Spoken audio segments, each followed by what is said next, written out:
নমস্কার বন্ধুরা, মিম্পাস কুকিং হাউসে সবাইকে স্বাগতম। আজ আমি রান্না করব চিংড়ি মাছের মালাইকারি, তাও আবার নারকেলের দুধ ছাড়া। এটা খেয়ে কেউ বুঝবেই না যে এটা নারকেলের দুধ দিয়ে করা হয়নি, গুঁড়ো দুধ দিয়ে করা হয়েছে। তাহলে চলুন শুরু করা যাক। প্রথমে আমি কড়াইতে একটু তেল দিয়ে নিলাম, বেশি করে তেল দিতে হবে। আর তেলটা গরম হওয়ার ফাঁকে ফাঁকে আমি চিংড়ি মাছে হলুদ লবণ মাখিয়ে নেব। আমার মাছে হলুদ লবণ মাখানো শেষ। এইবার তেলের ভেতরে মাছগুলো দিয়ে ভেজে নেব। এখানে খেয়াল রাখতে হবে মাছগুলো যেন বেশি ভাজা ভাজা না হয়ে যায়। চিংড়ি মাছ কিন্তু বেশি ভাজা হলে খেতে একটুকু ভাল লাগে না। 2 থেকে 3 মিনিট ভেজে নিয়ে আমি মাছগুলো উঠিয়ে নিচ্ছি। এবার আমি রান্না শুরু করব। আমি এখানে নিয়েছি তেজপাতা, এলাচ, লবঙ্গ, দারুচিনি, সব দুটো দুটো করে। এবার আমি এই মাছ ভাজা তেলের ভেতরেই এগুলো দিয়ে দেব। এবার হালকা কিছুক্ষণ 10 থেকে 20 সেকেন্ড ভেজে নিয়ে এর ভেতরে আমি 1 বাটি পেঁয়াজ কুচি দিয়ে দিলাম। এই পেঁয়াজটাকে ভালোভাবে ভেজে নিতে হবে। একদম ব্রাউন কালার করে ভেজে নেওয়ার পরে এর ভেতরে দিয়ে দিলাম রসুন বাটা।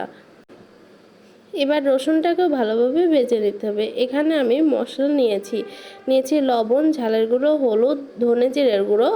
এখানে আপনারা লবণ আর চিনিটা পরিমাণ মতো দেবেন, কারণ চিংড়ির মালাইকারিতে চিনিটা একটু বেশি হলে বেশি মজা লাগে খেতে। এবার আমি এর ভেতরে একটা টমেটোর অর্ধেক কেটে সেটাকে ব্লেন্ড করে নিয়েছি। এবার এর ভেতরে দিয়ে দিচ্ছি। আপনারা চাইলে টমেটো ছাড়াও দিতে পারেন।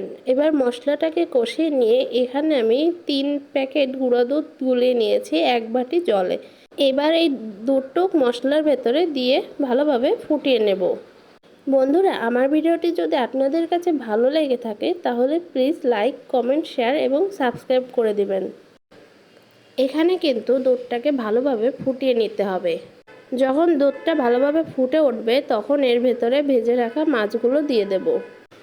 আপনারা কিন্তু কেউ খেয়ে বুঝবেন না যে এটা নারকেলের দুধ দিয়ে করা হয়নি। একদম নারকেলের দুধের মতোই লাগে খেতে। এবার এর উপরে আমি 5-6টা কাঁচা ঝাল ছিটিয়ে দিলাম সৌন্দর্যের জন্য। আর এই কাঁচা ঝালগুলো কিন্তু ভাতের সাথে মেখে খেতে দারুণ লাগে। এবার এটাকে ভালোভাবে নেড়েচেড়ে নিতে হবে। যখন দেখব যে মাছের থেকে তেল পুরোপুরি ছেড়ে দিয়েছে তখন নামিয়ে নেব। এই যে আমার চিংড়ি মাছের মালাইকারি রান্না করা হয়ে গেছে।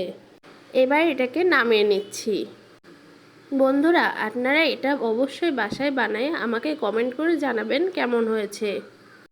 আমার কাছে খেতে তো দারুণ লেগেছে। কাউকে না বলে দিয়ে দিলে কেউ বুঝবেই না যে এটা নারকেল দুধ দিয়ে করা হয়নি। আপনারা বাসায় অবশ্যই একবার ট্রাই করবেন। সকলকে ধন্যবাদ।